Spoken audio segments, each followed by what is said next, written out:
Hello guys, আর 5টা ব্লগারের মতো আমিও এবছর দুর্গাপুজোর ব্লগ করেছিলাম, কিন্তু আমার ল্যাদ খাওয়ার জন্য আমার ভিডিওটা অনেক দেরিতে পোস্ট হচ্ছে।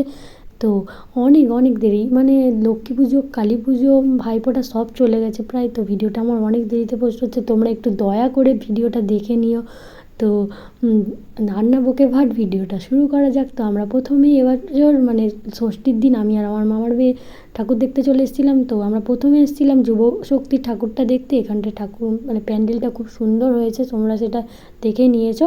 তো আর এই যে ভিতরে এবার ঠাকুরটাও তোমরা দেখতে পাবে যে কতটা সুন্দর হয়েছে। তারপরে এখানটাই আমরা ফটো তুলে তারপরে এখানে লাইন দিয়ে ভিতরে ঠাকুর দেখতে যাচ্ছিলাম। তো প্রথমেই বললাম আমরা ষষ্ঠীর দিন এসেছিলাম, তো তাও অনেক কম ভিড় ছিল, মানে এবছর অন্যান্য দিনের থেকে অনেক কম ভিড় হয়েছিল ষষ্ঠীর দিনটাও। তারপরে আমরা ভিতরেও চলে এলাম গল্প করতে করতে। তারপরে এখানটায় যে দেখতে পাচ্ছিলাম মানে ঠাকুরটা দেখতে যাচ্ছিলাম, তারপরে দেখতে পেলাম ওখানটায় শিব ঠাকুরের পিছনে এই ছেলেটা কী করছে। তো দেখতে এই ব্যাপারটা খুব ফানি লাগলো, তো ভিডিওটা ওই জন্যে তুললাম, তো ওই জন্য তোমাদেরকে দেখালাম। আর তারপরে এখানটায় ঠাকুর দেখে আর প্যান্ডেলের ভিতরে ডেকোরেশনটাও খুব ভালো লেগেছিলো। আর তারপরে আমরা ভিতরের ডেকোরেশন দেখে বাইরে বেরিয়েও এলাম। বেরিয়ে আসার পর এখানটা একটা মানে সেলফি তোলার জন্য একটা ডেকোরেশন মতো করা হয়েছিল। তো এখানটা আমরা একটু সেলফি তুলে নিলাম, আর সামনে একটু ঝর্নার মতো কি সুন্দর করেছিল, বেশ এটা দেখালাম তোমাদেরকে। তারপরে বাইরে বেরিয়ে একটু অন্যরকম আইসক্রিম দেখে আমাদের একটু লোভ লাগলো খেতে, তো তাই জন্য আমরা নিয়েও নিলাম। আর তারপরে আইসক্রিমটা নিয়ে আমরা খেতে খেতে রাস্তায় যাচ্ছিলাম, আর তোমাদেরকে সেটা দেখাচ্ছি। এবার আইসক্রিমটা যতটা সুন্দর দেখতে ছিল অতটাও ভালো খেতে ছিল না। তো তারপরে আমরা এখানটায় আর একটা প্যান্ডেল দেখতে চলে এসেছিলাম। তো আমরা প্যান্ডেলের ভিতরে যাচ্ছি, তো দেখতে পাবে এখানটায় থিমটা করেছিল লক্ষ্মীর ভাণ্ডার। তো লক্ষ্মীর ভাণ্ডারে আমরা দেখি ভিতরে গিয়ে যে লক্ষ্মী ভাণ্ডারে কত টাকা। তো লক্ষ্মী ভাণ্ডারে তো ভিতরে দেখলাম মানে পুরো টাকা আর মানে পয়সার মতো যে পুরোনো দিনে যেমন সেইগুলো দিয়ে মানে পুরো থিম করেছে, খুব সুন্দর লেগেছিলো এখানটায়। তো অনেক টাকা লক্ষ্মী ভাণ্ডারে দেখতে পাচ্ছ তোমরা। তো 1 টাকাও আমরা নিতে পারলাম না। তারপর এখানটায় ঠাকুরটা দেখলাম ভালোভাবে। তারপরে এখানটা একটা কিউট মতো পেঁচা দেখে আমরা বাইরে দেখছিলাম, এখানটায় দাদাগিরির মতো একটা খেলা হচ্ছিলো, তো ওটা দেখছিলাম আমরা একটু কিছুক্ষণ দেখার পরে। তো আমরা চলে এসেছিলাম কাকদ্বীপ বাংলা মাঠের ঠাকুর দেখতে। তো এখানে ঠাকুরটাও খুব সুন্দর ছিল। তারপরে আমরা চলে এসেছিলাম বর্ণালী সঙ্গে ঠাকুরটা দেখতে। এটা ছিল বর্ণালী সঙ্গে প্যান্ডেলের সামনের থিম। তো এইটা এরকম থিম হয়েছিল। তারপরে দেখতে পাচ্ছি এখানটায় কেমন ভিড়। তো আমরা দাঁড়িয়েছিলাম, তো ভিতরে যাচ্ছি, তারপর প্যান্ডেলটা তোমাদেরকে দেখাচ্ছি। তো দেখো ভিতরেও চলে এসেছি। প্যান্ডেলটা দেখতে পাচ্ছ, এটা পুরো সোলার কাজ হয়েছে।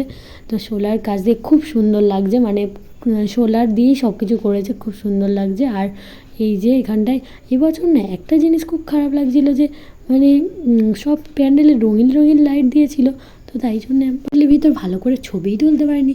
যাই হোক, তো তোমরা দেখতে পাচ্ছ কেমন দেখেছো, লাল লাইট পুরো বিচ্ছিরি একটা লাইট দিয়েছিল। তো তাই জন্য তারপরে যাই হোক ঠাকুরে এখানটায় সাদা লাইট দিয়েছিল, খুব ভালো লাগছিলো। যাই হোক ভালো করে না ফটো তুলতে পারিনি, যে ঠাকুরের মুখটা তো ভালোভাবে তুলতে পেরেছি, এটাই খুব ভালো লাগছিলো। তারপরে এই যে আমাদের পায়ে নতুন জুতোর কারণে পায়ে ফোস্কা পড়ার জন্য দুজনে জুতো এক্সচেঞ্জ করে তারপরে চলে এসেছিলাম নোনা মাঠে এখানে ঠাকুর দেখতে। নোনা মাঠে এখানটা বেশ প্যান্ডেলটা বেশ খুব সুন্দর করেছিল, বড় মতো বেশ।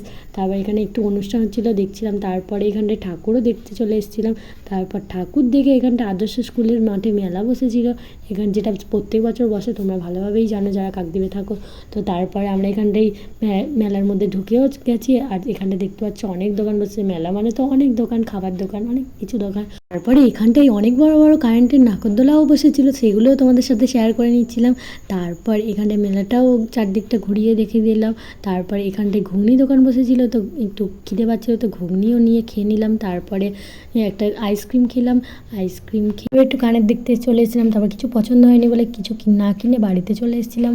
আর এখানে ছিল এটা আমার মামার বাড়ির ঠাকুর, তো খুব সুন্দর হয়েছে। তারপর বাড়িতে চলে এসে এখানটায় আমাদের মেলায় কিছু খেয়ে পেট ভরেনি বলে তাহলে বাড়িতে এসে একটু চাউমিন করে খেয়ে নিলাম। এই ছিল আমাদের এবছরের মতো ষষ্ঠীর রাতের ঘোরাফেরা। তারপরে তো ষষ্ঠী মানে এবছর তো জানো সব সপ্তমী রাত্রেবেলা, অষ্টমী মানে সব রাত্রে পেয়ে যাচ্ছিলো। তো রাত্রে সপ্তমী যেহেতু পেয়ে গেছিলো, তো আমাদের সকাল সকাল মানে 7টার মধ্যে ছেড়ে যাবে বলে, তো সকাল সকাল মানে সকালও হয়নি, তখন ভোর 4টে বাজে, তখন অন্ধকার দেখতেই পাচ্ছ। তখন আমরা ঘট আনতে চলে গেছিলাম। আমার মামাদের এখানটায় খুব মজা করে যেন ঘট আনতে যায়, কিন্তু এবছর আর কারোর তেমন একটা মজা হলো না। তো তারপর এবছর হচ্ছে কি করা যাবে, যে সব কিছু রাত্রেবেলা পেয়ে যাচ্ছিলো। তো যাই হোক, তো এবছর আমি জানি আমাদের মতো কারোরই অত ভালোভাবে মজা হয়নি। তো যাই হোক, তো তোমাদের সাথে কথা বলতে বলতে আমাদের কলা বউ স্নান করানো হয়েও গেছে। তো দেখতে পাচ্ছ আমার মামার বাড়ির কাছ থেকে যে গাড়িটা এসেছিলো গাড়িটা চলেও যাচ্ছে কলাবউ স্নান করে, তারপর পরপর আরও অনেকগুলো টোটো যাচ্ছে। আর ওই দিকে দেখতে পাচ্ছ আরও কোন জায়গার একটা মানে কলা গাছ স্নান করাতে নিয়ে যাচ্ছে। তারপরে এখানটায় তো আমরা এইগুলো দেখে বাড়ির পথে রওনা দিলাম। আর এই যে দেখতে পাচ্ছ এই বাড়ির দিকে যাচ্ছি। তো এই বছরের মতো এখানটাই সপ্তমীর ব্লগটা আমার শেষ করছি। ভিডিওটা ভালো লাগলে লাইক, কমেন্ট, শেয়ার করে সাবস্ক্রাইব করে চ্যানেলটির পাশে থাকবে। দেখা হচ্ছে নেক্সট কোনো ইন্টারেস্টিং ভিডিওতে। এখনকার মতো বাই।